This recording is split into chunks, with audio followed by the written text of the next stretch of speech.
ठाणे वर्तमानमध्ये आपलं हार्दिक स्वागत. सादर करीत आहोत आजच्या ठळक बातम्या, मात्र एका छोट्याशा जाहिरातीनंतर. सावरकर गौरव यात्रेला काल ठाणे शहरापासून सुरुवात झाली आहे. मुख्यमंत्री श्री एकनाथ शिंदे आणि आमदार श्री संजय केळकर यांच्या उपस्थितीत काल या सभेला सुरुवात झाली आहे. ठाणे शहरातल्या विविध भागातनं काल सावरकर गौरव यात्रेचं आयोजन करण्यात आलं होतं. यावेळी शिवसेना आणि भारतीय जनता पार्टीचे कार्यकर्ते मोठ्या संख्येने उपस्थित होते. राहुल गांधी हे सातत्याने स्वातंत्र्यवीर सावरकरांचा अपमान करत आहेत. हा अपमान म्हणजे देशातील जनतेचा अपमान असल्याचं या निमित्ताने मुख्यमंत्री श्री एकनाथ शिंदे यांनी म्हटलं आहे. स्वातंत्र्यवीर सावरकर यांनी प्रचंड यातना भोगल्या. देशाच्या स्वातंत्र्यासाठी त्यांनी वेळप्रसंगी आपलं जीवन देखील धोक्यात घातलं. इंग्रजांच्या जोखडातून देशाला स्वतंत्रता मिळावी यासाठी प्रचंड मोठ्या प्रमाणात साहित्य निर्मिती केली. या माध्यमातून मोठ्या प्रमाणात जनजागृती केली आणि अशा या स्वातंत्र्यवीरांचा अपमान काँग्रेस करऊ कसं दसते असा सवाल देखील मुख्यमंत्र्यांनी केला. ठाणे शहरातील विविध रस्त्यांमधनं ही सावरकर यात्रा जात असताना ठाणेकर नागरिकांनी देखील या यात्रेला उत्स्फूर्त प्रतिसाद दिल्याचं चित्र बघायला मिळालं.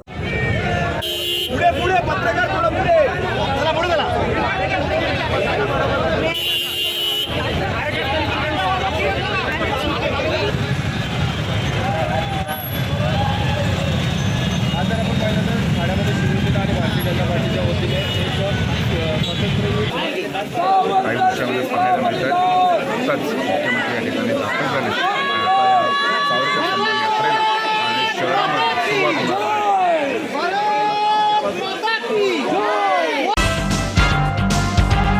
ठाणे शहरातील पाचपाखडी परिसरात युवान ग्रुप घेऊन आलंय 51 मजल्यांचे 2 आणि 3 BHK घरांचे भव्य रेसिडेन्शियल प्रोजेक्ट स्टेलार.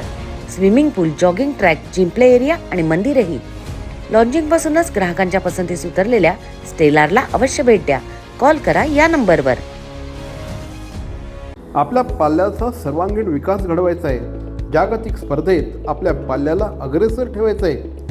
शिक्षणाचं बर्डन न वाटता शैक्षणिक आनंद लुटायचा आहे. मग आजच प्रवेश घ्या Indo Scot global school, Ram Maruti road, Thane.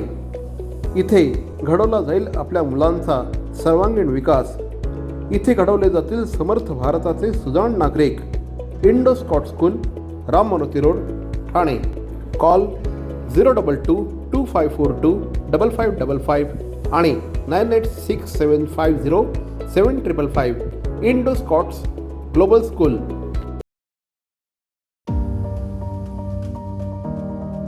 TJSB take over loan.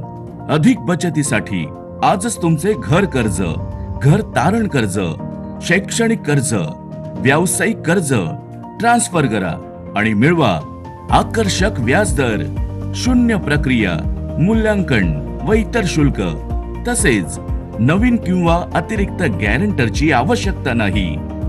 लवकरच संपर्क साधा आपल्या जवळच्या TJSB सहकारी बँकेच्या शाखेशी किंवा कॉल करा 1800-223-466 किंवा 1800-266-3466.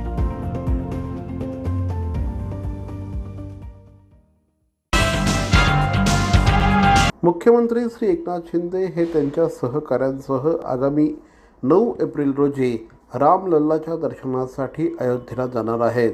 काल घेण्यात आलेल्या एका पत्रकार परिषदेत मुख्यमंत्री श्री एकनाथ शिंदे यांनी स्वतः ही माहिती दिली. यावेळेस शिवसेनेचे प्रवक्ते नरेश मस्के आणि अभिनेते श्री शरद पोंक्षे हे देखील उपस्थित होते. संभाजीनगर येथे महाविकास आघाडीची सभा नुकतीच झाली. ही सभा वज्रमूठ सभा म्हणून संबोधण्यात आली. वास्तविक ही वज्रमूठ सभा नसून ही वज्रझूट सभा आहे अशा शब्दांमध्ये या सभेची संभावना मुख्यमंत्र्यांनी केली. अयोध्येला ज्यावेळेस आपण जाऊ त्यावेळेस आपल्यासोबत आमदार, खासदार, मंत्री आणि शिवसेनेचे ज्येष्ठ पदाधिकारी असतील अशी माहिती देखील या निमित्ताने मुख्यमंत्र्यांनी दिली आहे. सध्या महाविकास आघाडीमध्ये जे एकत्र आले आहेत ते लोकांच्या प्रश्नांसाठी अथवा लोकांच्या विकासासाठी एकत्र आली नसून ही सगळी मंडळी सत्तेसाठी एकत्र आली आहेत. याला कुठल्याही प्रकारच्या विचारांचं अधिष्ठान नाही.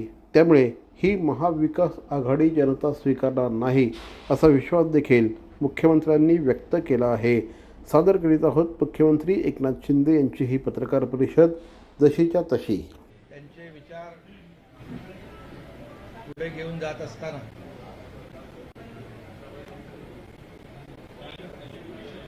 गेल्या काही काळामध्ये झालेल्या घटना आपण पाहिलेल्या आहेत आणि आम्ही अनुभवलेले आहेत. खरं म्हणजे बाळासाहेबांनी आपली जी काही धनुष्यबाण जी आहे शिवधनुष्य एक विचारपूर्वक स्वीकारलं होतं. कारण शिवधनुष्य पेलण्यासाठी तेवढं मोठं मनही लागतं, तेवढे मोठे व्यापक विचारही लागतात आणि वैचारिक जी काही हिंदुत्वाबद्दलची वैचारिकता आहे ह्या सगळ्या गोष्टी त्याला आवश्यक असतात आणि कार्यकर्त्याच्या मागं खंबीरपणे उभं राहण्याची वृत्ती, त्याच्या सुखदुःखामध्ये त्याच्या पाठीशी उभं राहून त्याला आधार देण्याचं काम बाळासाहेबांनी केलं. आणि म्हणून आता आपण जे काय पाहतोय या सगळ्या गोष्टी ज्या कालबाह्य झाल्या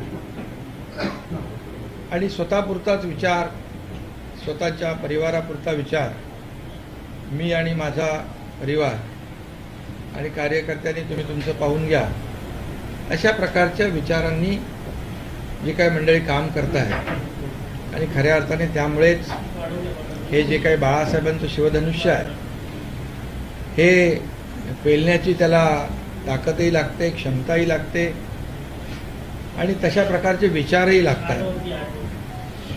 आणि म्हणून बाळासाहेबांचे विचार आम्ही पुढे घेऊन जात असताना या महाराष्ट्रातल्या जनतेच्या मनातलं सरकार स्थापन करत असताना आणि खऱ्या अर्थाने जे लोकांना अपेक्षित होतं ते काम करत असताना हे शिवधनुष्य जे आहे ते देखील आम्हाला शिवजयंतीच्या आदल्या दिवशी मिळालं. यावरून छत्रपती शिवाजी महाराज, आई भवानी आणि यामध्ये हिंदू हृदय सम्राट बाळासाहेब ठाकरे, धर्मवीर आनंदीगे साहेब यांचा आशीर्वादच एक प्रकारे आमच्या सर्व कार्यकर्त्यांच्या पाठीशी आहे, आमच्या विचारांच्या पाठीशी आहे, अशी भावना आमची आहे. आणि म्हणूनच आम्ही प्रभू रामचंद्राच्या दर्शनासाठी अयोध्येला, कारण शेवटी हे प्रभू रामचंद्राचं धनुष्यबाण आणि त्या अयोध्येला आम्ही रामलल्लाच्या दर्शनाला आमच्या सर्व कार्यकर्त्यांना, आमदार खासदार असतील, आमचे सर्व सहकारी मंत्री, पदाधिकारी, प्रमुख पदाधिकारी, जिल्हा प्रमुख असतील, इतर पदाधिकारी असतील, लोकप्रतिनिधी असतील, या सर्वांना सोबत घेऊन 9 तारखेला अयोध्येला प्रभू रामचंद्राच्या दर्शनासाठी आम्ही जाणार आहोत. आपल्या सगळ्यांना माहीत आहे की मधल्या ज्या काही घडामोडी झाल्या त्याच्यामध्ये काही आमदार आणि मंत्र्यांना विमानातून उतरावं लागल्यामुळे दर्शनाची संधी हुकली होती. त्यामुळे आता आम्ही 9 तारखेला जातोय आणि प्रभू रामचंद्र अयोध्या हा आमच्यासाठी भावनेचा आणि श्रद्धेचा विषय आहे आणि आमच्या अस्मितेचा तो विषय आहे.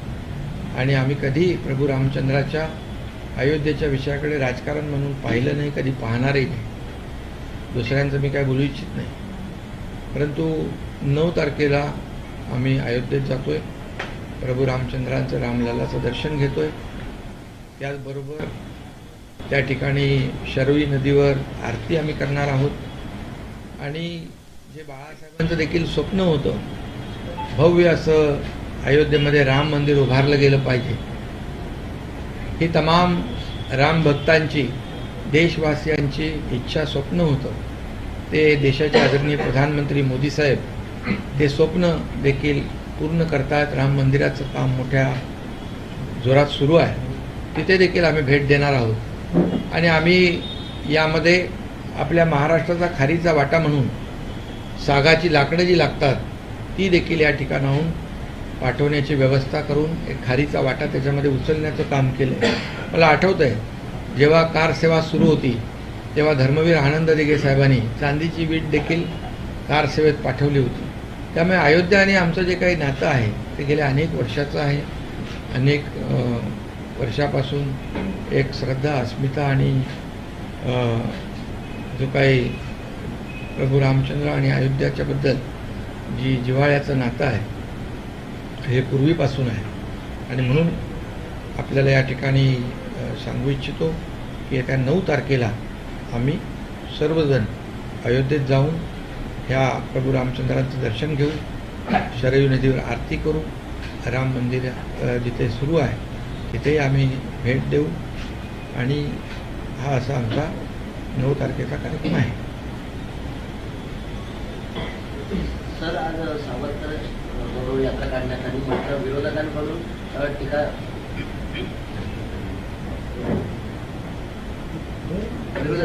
सावरकर यात्रा गौरव यात्रा आज खरं म्हणजे आम्ही त्याची आपल्याला माहीत आहे. मी आणि राज्याचे उपमुख्यमंत्री देवेंद्र फडणवीस साहेबांनी एक पत्रकार परिषद घेऊन स्वातंत्र्यवीर सावरकर गौरव यात्रा काढण्याचा निर्णय घेतला आणि ही गौरव यात्रा कालपासून सुरू झाली. या गौरव यात्रेच्या माध्यमातून स्वातंत्र्यवीर सावरकरांचा त्याग, बलिदान, त्यांनी जे काही समर्पित भावनेने या देशाला स्वातंत्र्य मिळवून देण्यासाठी काम केलं, हाल अपेष्टा भोगल्या, वेदना भोगल्या आणि त्यामध्ये अंदमान जे काही जेल, सेल्युलर जेल आहे त्या जेलमध्ये सजा भोगली. अगदी इंग्रजांनी त्यांना हलाल केलं, आपल्या तेलाच्या घाण्याला त्यांना झुंपलं आणि अशा स्वातंत्र्यवीर सावरकर जे कट्टर देशभक्त, राष्ट्रभक्त आणि ज्वलंत हिंदुत्वाचा पुरस्कार करते होते आणि त्यांना अशा प्रकारची त्यांची अवहेलना करणं, अपमान करणं, जाणीवपूर्वक ज्या वृत्ती प्रवृत्ती आहेत, राहुल गांधी आहेत किंवा काँग्रेस आहे की जाणीवपूर्वक वारंवार स्वातंत्र्यवीरांचा अपमान करतायत. खरं म्हणजे फक्त हा स्वातंत्र्यवीरांचा अपमान नाही, सावरकरांचा अपमान नाही, हा सगळ्याच देशभक्तांचा अपमान आहे, स्वातंत्र्यवीरांचा अपमान आहे. ज्यांनी या देशासाठी प्राणाची आहुती दिली, बलिदान दिलं, या सगळ्यांचा अवमान आहे, तमाम देशवासियांचा अवमान आहे. आणि म्हणून त्यांचं जे काही कार्य, बलिदान, त्याग लोकांमध्ये, घराघरामध्ये, गावागावामध्ये, जिल्ह्यात, तालुक्यात सगळीकडे सर्वदूर विविध माध्यमांच्या माध्यमातून पोहोचवला गेला पाहिजे. आणि म्हणून आज आम्ही स्वातंत्र्यवीर सावरकर गौरव यात्रा काढली आणि त्याचबरोबर ज्या प्रवृत्ती आहेत त्यांना देखील एक सडेतोड उत्तर, परखड उत्तर मिळालं पाहिजे अशा प्रकारची भावना मनामध्ये ठेवून आम्ही केलं. आज आम्ही स्वातंत्र्यवीर सावरकर गौरव यात्रा काढली. तुम्ही सगळेजण होतात, हजारोंच्या संख्येने त्यामध्ये स्वातंत्र्यवीर सावरकरांचे प्रेमी, देशभक्त सगळेच त्यामध्ये उतरले होते आणि त्याचबरोबर त्यांनी चीड देखील त्यांच्या मनामध्ये होती, तीही व्यक्त केली.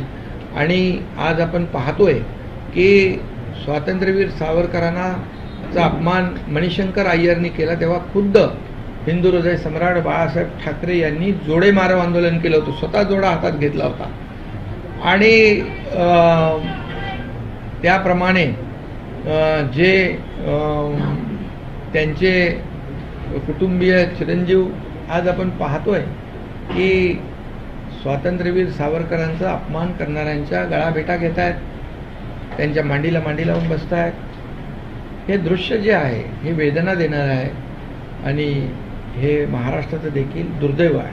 सर, आज महाविकास आघाडीची संभाजीनगरला वज्रमुठ सभा होते. वज्रमूठ शब्द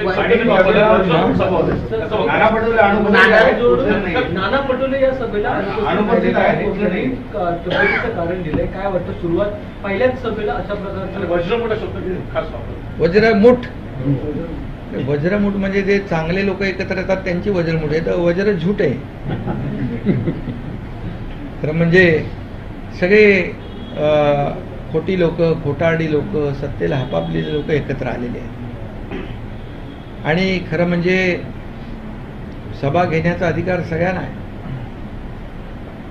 परंतु ज्या वृत्ती आहेत या, म्हणजे मी आताच म्हटलं की स्वातंत्र्यवीर सावरकरांचा अपमान करणाऱ्यांना पाठीशी घालणं, त्यांच्या सोबत बसणं, ही कसली वृत्ती आहे. आणि संभाजीनगर हे हिंदुहृदय सम्राट बाळासाहेब ठाकरे यांची घोषणा, संभाजीनगरमध्ये संभाजीनगर म्हणून त्यांनी घोषणा केली, त्या ठिकाणी ही सभा होती आहे. ह्याच्यापेक्षा दुसरं दुर्दैव काय असू शकतं. यामुळे बाळासाहेबांना देखील यातना आणि वेदना होत असतील. पण खरं म्हणजे स्वातंत्र्यवीरांनी स्वतःच्या जीवाची पर्वा न करता थेट समुद्रात उडी टाकली. आता हे सत्तेसाठी वेळोवेळी कोलांटुड्या मारण्याचं काम सुरू आहे. त्यांच्याकडून काय अपेक्षा करणार. ज्या पक्षाने विरोध केला होता संभाजीनगर शब्दाला किंवा म्हणायला, त्याच पक्षांबरोबर आज सभा होते. मग हेच तर दुर्दैव आहे. आणि मग हेच तर दुर्दैव आणि हे आपण पाहतोय. परंतु महाराष्ट्रातली जनता सुज्ञ आहे, याला चोख उत्तर मिळेल. आणि आज संभाजीनगरमधून जे बाळासाहेबांचं एक संभाजीनगर आवडीचं शहर होतं, या ठिकाणी सभा आहे. मग सावरकरांना जोडे मारायचं सोडा, परंतु ज्या राहुल गांधी यांनी त्यांच्याबद्दल अपशब्द काढले, त्यांचा निषेध करण्याची तरी हिंमत दाखवतील का, हे तुम्ही विचारलं पाहिजे पत्रकारांनी. या वज्रमूठ सभेला अयोध्या यात्रा की बात की सर कितने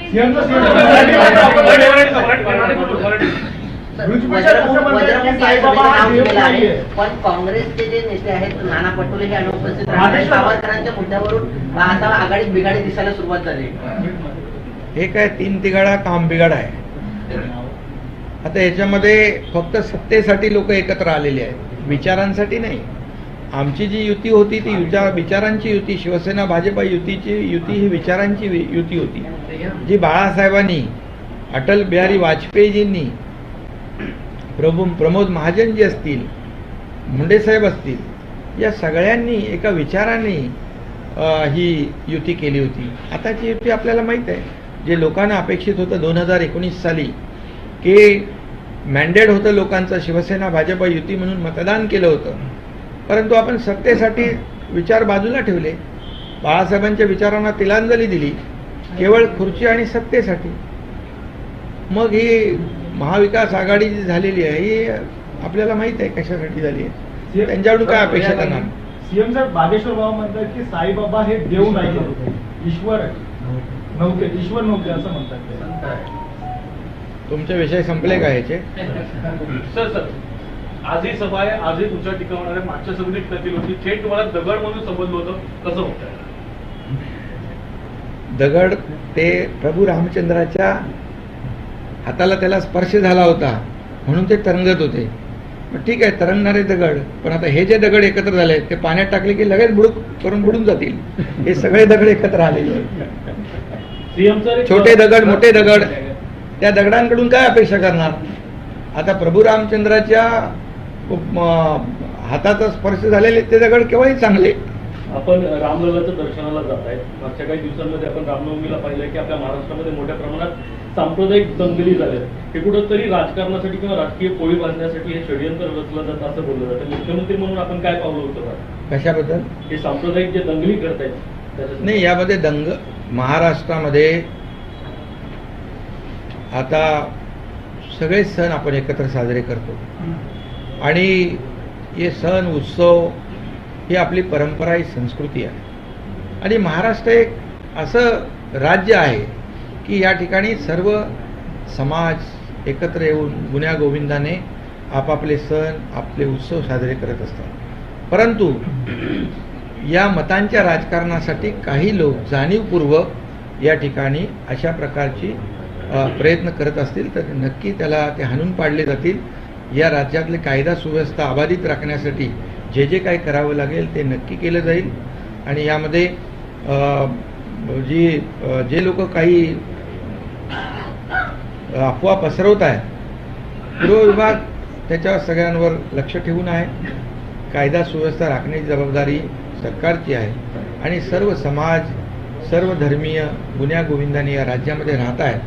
परंतु यामध्ये माझी एवढीच अपेक्षा आहे की सर्वांनी कायदा सुव्यवस्था राखण्यासाठी सगळ्यांची जबाबदारी असते. सगळ्यांनी सहकार्य केलं पाहिजे.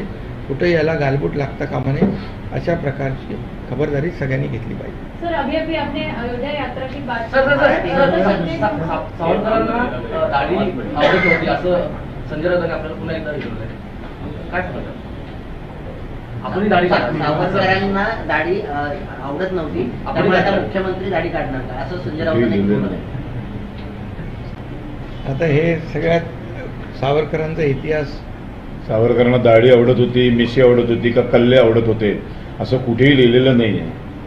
नाही पण हा विषय एवढं आता चांगलं काय साहित्य लिहिलंय ते सोडून दाढीवर आले. एवढं चांगलं विषय सोडून तुम्ही कुठे गेला? शिवाजी महाराजांना विसरले त्यांना पण दाढी.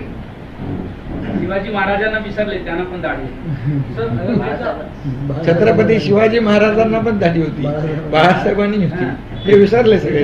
ठीक आहे, जाऊ दे. त्याच्यावर मला काय बोलायचं नाही. अयोध्येचा दौरा आहे. या दौऱ्यामध्ये फक्त शिवसेनेचे आमदार खासदार पदाधिकारी असतील की देखील यामध्ये असणार आहे आणि एकत्र मिळून दौरा असतो कशा प्रकारे असतो? नाही, शेवटी आम्ही एकत्रच आहोत.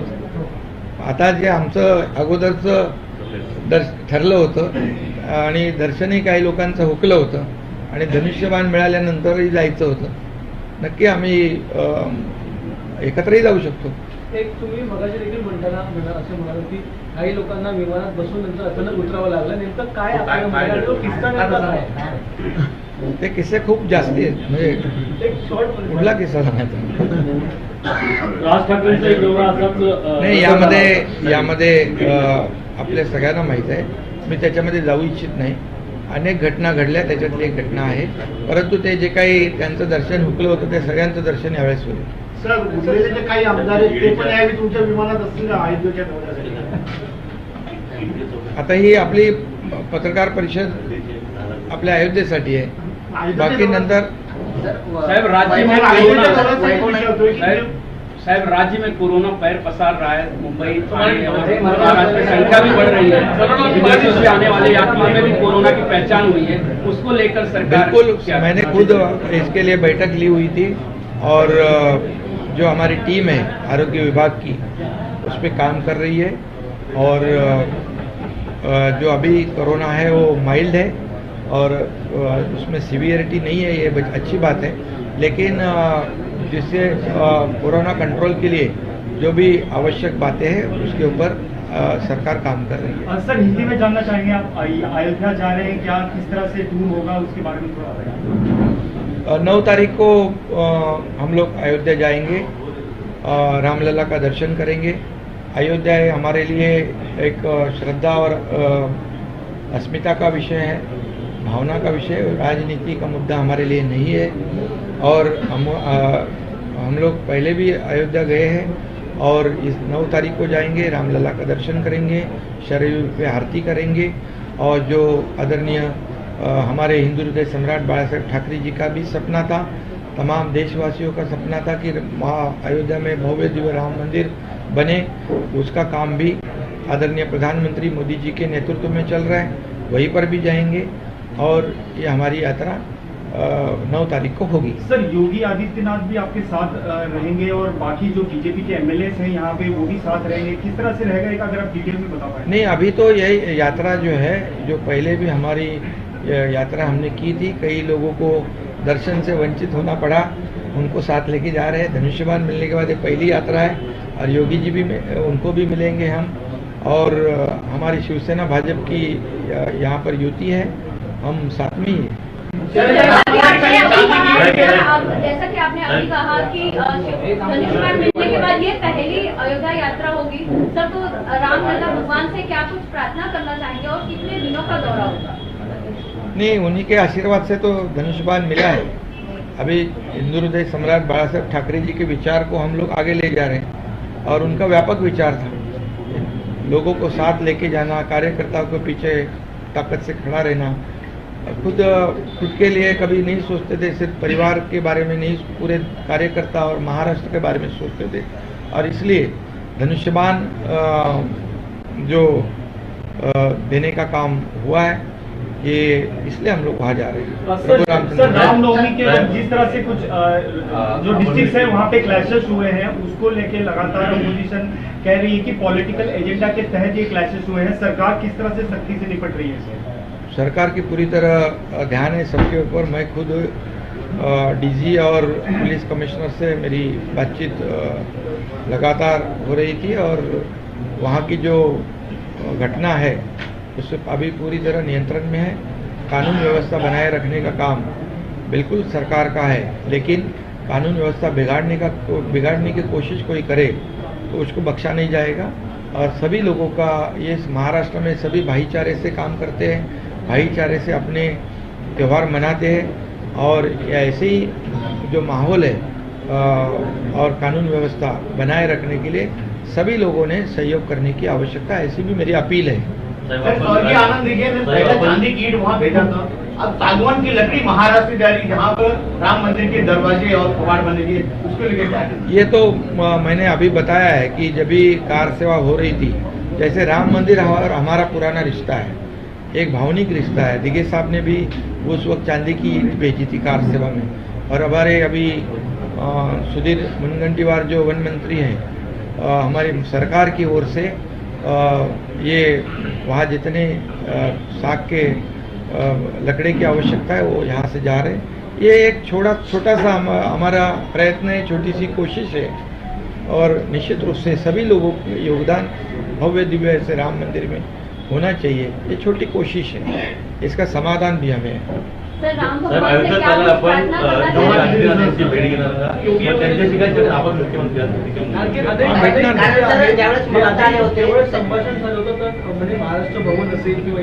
महाराष्ट्र भवनला देखील ते जागा देणार आहेत। महाराष्ट्र भवन देखील आम्ही तिकडे बांधणार आहोत आणि त्यांनाही भेटणार आम्ही। सर, महंत आयोगाच्या ज्यावेळेस योगी आदित्यनाथ आणि तुमची जी कौतुक आहे ते महंतांकडून करण्यात आलं होतं, त्यामुळे त्या पार्श्वभूमीवरती योगी आदित्यनाथ नाही, आम्ही चांगली आमची भूमिका आहे, त्यामुळे महंत कौतुक करतात। त्यांनी आम्हाला बोलवलं तिकडे, त्यांनी राज्यामध्ये कोरोना वाढतोय, तर कोरोनाच्या बाबतीमध्ये सरकार, आरोग्य विभाग अतिशय अलर्ट आहे। मी स्वतः अधिवेशन काळात बैठक घेतली होती, त्यामध्ये सगळ्यांना सूचना दिल्या होत्या। आरोग्यमंत्री होते, संपूर्ण आरोग्य विभागाचे अधिकारी होते, उपमुख्यमंत्री महोदय देखील होते आणि अशा प्रकारच्या सूचना दिलेल्या आहेत। कोविड वाढू नये, नियंत्रणामध्ये ठेवण्यासाठी सर्व उपाययोजना केलेल्या आहेत। आमचा टास्क फोर्स देखील त्यावर लक्ष ठेवून आहे, काम करतो आहे। शिंदे साहेब, धन्यवाद। रॅली कव्हर करत होतो, तुमचे प्रवक्ते राहुल मुंडे यांनी सगळ्यासमोर मी लोकमतचा प्रतिनिधी आहे, मला शिवीगाळ केली आणि मला मारण्याची धमकी दिली सर, की तू मार खाणार असेल। त्याच्यानंतर 15-20 मिनिटानंतर प्रवक्ते नरेश मस्के साहेबांचा फोन आला की तू घरी राहा, बाहेर फिरू नको, तुला लोक मारण्यासाठी शोधतात आहे आणि महिला देखील शोधतात आहे। साहेब, जर मला काय बरोबर, अरे त्याची जबाबदारी माझी आहे, पत्रकार आपलेच आहेत, तो पत्रकार आणि आपण काय वेगळे आहोत? आपण एक दुसऱ्याच्या सुखदुःखात प्रत्येक वेळी येतो, त्यामुळे काही काळजी करू नका, तुम्ही आपलेच आहात, असं कोणीही कोणालाही बिलकुल करू देणार नाही, ही जबाबदारी माझी आहे। धाराशिव मधले काय नाही, आज नाही आहे, तुम्हाला बोलवतो ना मी, ते भेटायला आलेत लोक। राज ठाकरेंची आपली गेल्या काही दिवसांमध्ये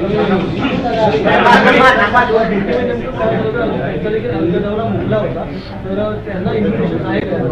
अरे बस, सदिच्छा भेट होती, तुम्ही प्रत्येक वेळेला त्याला राजकीय भेट का देता? त्याला सदिच्छा भेट होती आमची त्यांची पहिल्या अगोदरपासून चांगले जिव्हाळ्याचे संबंध आहेत। पूर्वी आम्हाला जास्ती तिकडे भेटता येत नव्हतं। राष्ट्रपतींची भी इच्छा आहे अयोध्या दौऱ्याची, पण मात्र धन्यवाद, आभारी आहे। ब्लेझर घ्यायचं तर फक्त आणि फक्त बॅरॉनचंच। बिझनेस मीटिंग असो की फॅमिली फंक्शन, तुम्हीच ठराल। Centre of attraction. केवळ 2000 रुपयांपासून ब्लेझर्सना सुरुवात. असंख्य व्हरायटीज. बॅरॉन मेन स्टुडिओ, जिल्हा परिषदेसमोर, ठाणे पश्चिम. दूरध्वनी क्रमांक 8850659601. बॅरॉन. ठाणे महानगरपालिकेचे मालमत्ता कर म्हणजेच प्रॉपर्टी टॅक्स भरण्याचे आवाहन. सन 2022-23 या आर्थिक वर्षाचे मालमत्ता कराचे म्हणजेच प्रॉपर्टी टॅक्सचे बिल ठाणेकर करदात्यांना महापालिकेमार्फत आर्थिक वर्षाच्या सुरुवातीस म्हणजेच माहे एप्रिल 2022 मध्ये देण्यात आलेले आहे. तथापि अद्यापही काही करदात्यांनी मालमत्ता कर महापालिकेकडे जमा केलेला नाही. सध्या आर्थिक वर्षाचा अंतिम टप्पा सुरू झाला आहे. मालमत्ता कर वसुलीसाठी महापालिकेतर्फे कडक कारवाई हाती घेण्यात आली आहे.